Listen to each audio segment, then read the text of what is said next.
The Xbox 360 just feels like it keeps getting better and better. Every single time I decide to sit down and do anything with it, it just feels like it's in a better state than it was the last time.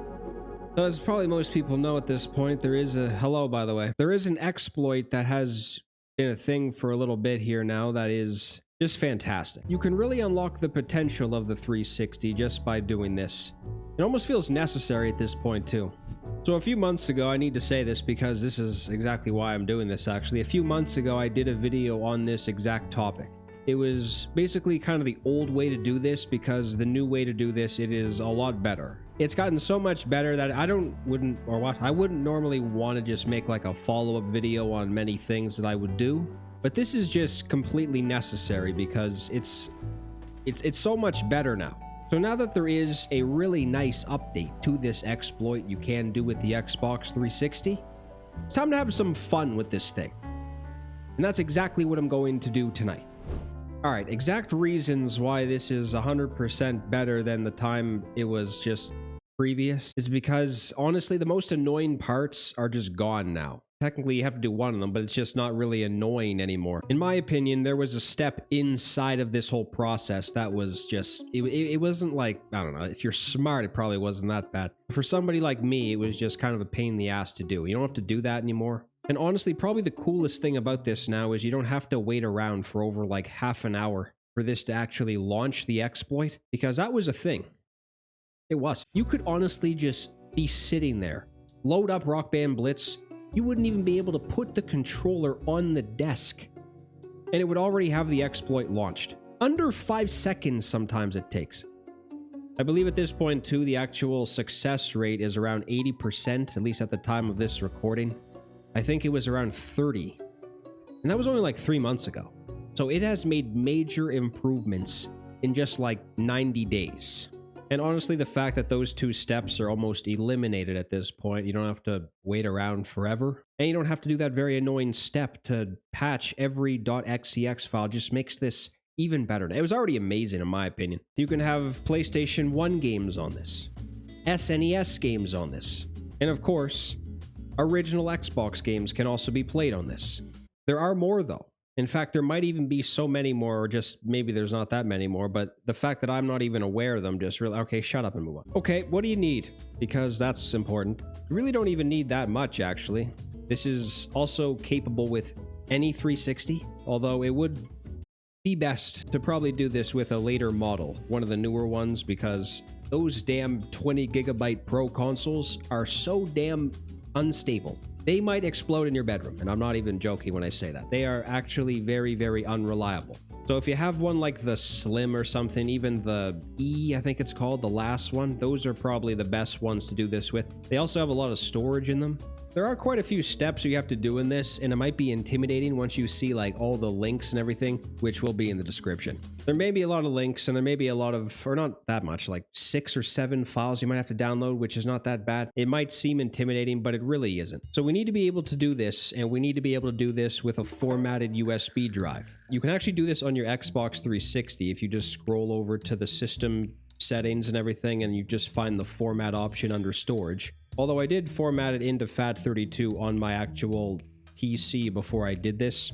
So once we have that done, you can go ahead and make another profile on your Xbox. It doesn't have to be connected to the internet. In fact, it's probably best, and you should do this, you should not connect to the internet. Because there is a chance with anything you do something like this, there is always a chance you could get thrown into the gulag. There might be a very scary chance, actually, that you could get banned, and you don't want that to happen. So if you stay disconnected, or yeah, if you stay, I thought that did make sense for a second. If you stay disconnected from the internet, if you just make an offline profile, you should be good to go in this. We will also need a specific dashboard version as well. The exact one is 17559. There is a link that I will provide. I believe once you click on it, it will just automatically download it for you. So it's not like some website you've never seen before. Or maybe, I don't know. It's It's just right there, I guess. I don't know what I'm even saying, but it's just right there. Once you click on the link, it will download automatically. Once you just put it on your USB drive, once that file is extracted, you need like 7-zip for this or something. And once we actually put that on the main page of our USB drive, we can just take this over to the Xbox, and it should download automatically. We want to go ahead if you're on Windows, because I have really no idea if this is on Mac. But if you're on Windows, you can actually enable the show hidden file extensions. All right, so that should be everything that we need. We have the USB drive, we have the Xbox, we have everything that we need beforehand. We have the dashboard. You will see a Rock Band Blitz folder, and you will also see a Tony Hawk's American Wasteland folder, but that's not really necessary, or kind of it is actually. Actually, this is very much necessary. I don't know what I'm saying, but you have to go to the Tony Hawk's American Wasteland folder first. And once we find this, there's a default.xcx file that we need to delete. So now we're actually going to copy the bad update payload folder and the content folder over to the root of the USB drive, just the main page. The next folder we want to open is the XE Unshackle folder. So we want to actually take every file in this folder except for the README and copy it over to the main page of our USB drive again. All right, so you should see a separate Rock Band Blitz trial folder. And inside of that, there will be another content folder. This is getting weird. There's already things inside of this that are kind of the same. We want to go ahead and copy that over to the USB drive as well. Just, again, the main page. Now let's do Aurora, because this is the dashboard that looks really nice. Whenever you see something that has to do with like a hacked 360 or something where it has that like really cool looking dashboard, that's what this is. You probably want to make this a bit easier for yourself too. So if you want to do that, you can actually create an apps folder inside the USB drive on the main page as well. Making things easier for yourself is always something you might want to do, if you can get away with it. So what we can actually do is we can just copy the entire Aurora folder over to the USB drive, to the apps folder, to the Batmobile. Okay, shut up. Now let's open up the XCX menu folder, which will have a couple of files in this that you need to extract. You can do that with 7-zip as well. So there's 2 folders in this. I said folder so many damn times in this. I don't think I'm ever going to say that word this many times again. This is where you'll find the code bunch of 9s in it. That's what the folder's called. Not this specific one, but the one with a bunch of zeros is very important. If you want to be able to get games on demand on the 360, this bunch of zeros folder is very important. And you will be able to find this under content on the USB drive, and that's where the code 999 folder goes. Okay, so now we could go back to the XCX menu, and since there are 2 folders inside of this, one that ended with live and one that ended with XCX, you can just simply copy that over to the apps folder inside the USB drive. So there's actually another option for another file you can copy over to the apps folder. It is the Simple 360 NAND flasher. To be honest with you, I'm not 100% sure what exactly this does entirely, but I believe it has something to do where if things go terribly wrong, like if you somehow brick your system and then you have this like backed up on your PC, you can possibly like recover everything you want if you have this backed up. And once all those things are copied over to the USB drive, we're good to go on the laptop. And really, that's the hard part's over. You can thank the heavens now.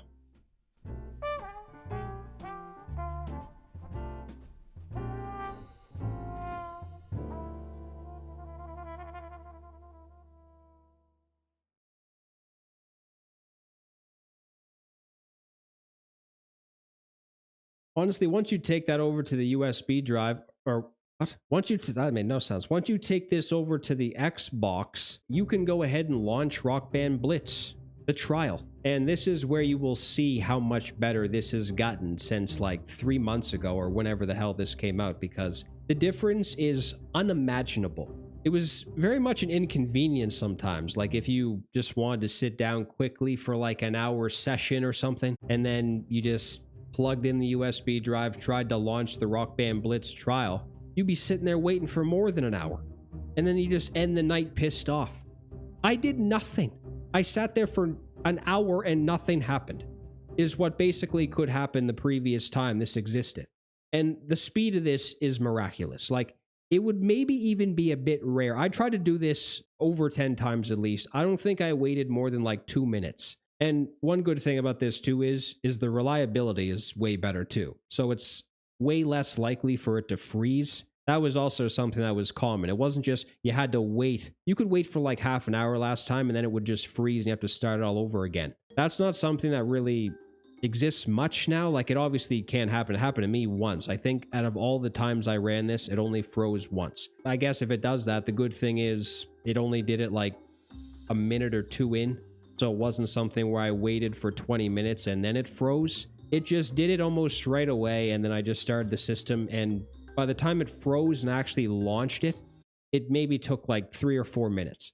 One really good thing about this is we can back up our video games. I believe there are a couple of ways you can do this, but the way I did it, and just I feel like this might be the easiest.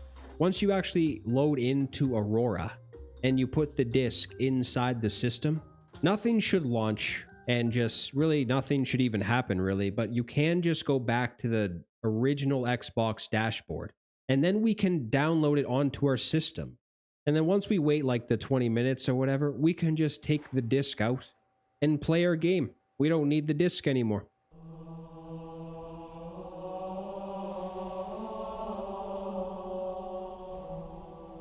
If it was on a shelf or just, it was barely working, the disc was on its last legs and you just didn't know if it was just going to stop working one day, you don't have to worry about it anymore. It's already downloaded onto the hard drive. There is an option to be able to get games on demand on this. I am doing the right thing, and I am going through the process of saying, make sure you own your games first. Okay, you hear that, Microsoft? You can burn in hell on it. Let's just say in some magical realm or something, right? Like some magical make-believe world. You have an Xbox 360 game dumped on your computer or something.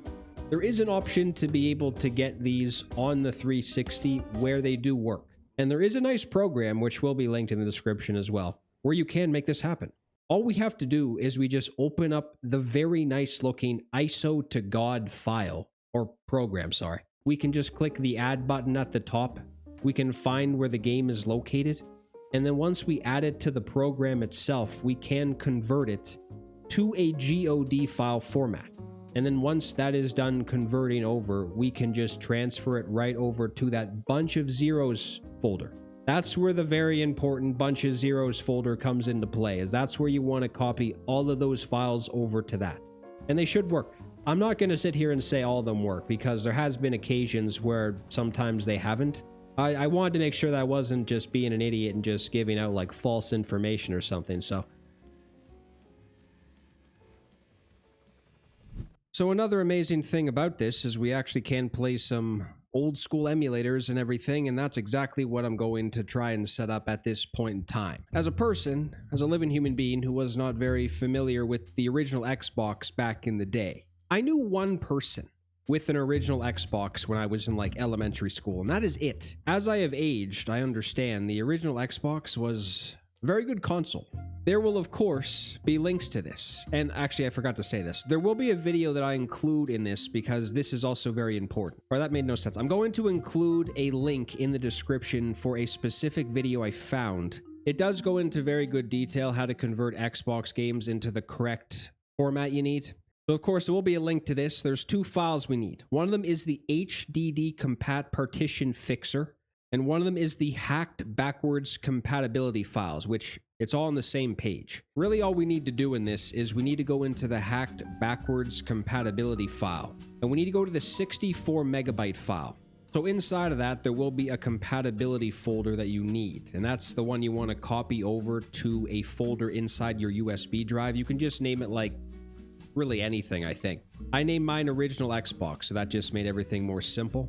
And you can just copy this compatibility folder right into that file on your USB drive. And also we want to copy the HDD compat partition fixer into that exact folder as well, the original Xbox one that we created. And that is honestly all we need to do. At least for the computer side of things, because I guess there's still more to this. Once you load up the Aurora dashboard again, we can bring up the file manager in Aurora, and then we can go to the USB drive. We will find the folders inside of that where the original Xbox folder was created. Inside of that, there will be the HDD compat partition fixer. We want to go to the default.xex And we want to open that. Once you get to that, you'll see a black screen with a bunch of font on it. It's kind of scary, to be honest. All you need to do is just press A, and then it will just do a bunch of things on it, and then you just press B once it says operations completed. Actually, you might want to reboot it before you actually load everything up again. Alright, so now we can go to the original Xbox folder again inside the USB drive. We can find that compatibility file inside of that. We want to copy this over. So how you do that is you just have to navigate to the left and then scroll down like 2 or 3 sections or whatever, and then you will see a copy option. And then once you press A on it, it should say one file include. I was thinking that when that happened, I don't even know if I've ever seen that word before in my life. We need to navigate right back to the main section of the Xbox 360 file manager where we see like everything that's involved on this. Like before you even get to the USB drive, you should see an option that says HDDX, and that's where you want to copy the compatibility file over to. And legitimately after that, it should be it. We're also going to set up a PlayStation 1 emulator on this, which I think I just said that, but some of these games did not really... they did not function like really that insanely good or good at all, really. Even if the game like functioned and everything, like you could actually play it and not really have any problems, the sound was a mess.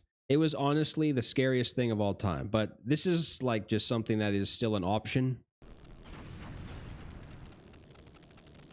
Yeah.